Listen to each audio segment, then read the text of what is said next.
Buongiorno, siamo a Sanremo e oggi vi presento un graziosissimo bilocale completamente ristrutturato in alta classe energetica. Venite con me. Eccoci all'interno dell'appartamento, vediamo subito la zona giorno, luminosa con delle grandi finestre e la vista sul mare.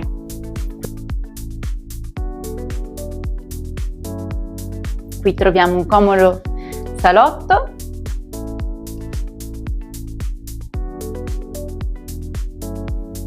e l'angolo cottura rifinito nei minimi dettagli.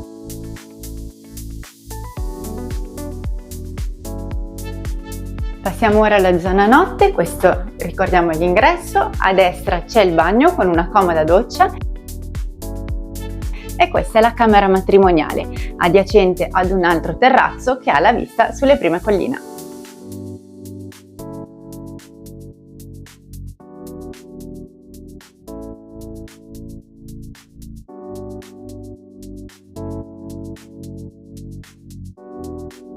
Oggi vi ho presentato un bilocale completamente ristrutturato di 55 metri quadrati. Completa la proprietà un box doppio e se siete curiosi di scoprire dov'è, scriveteci nei commenti.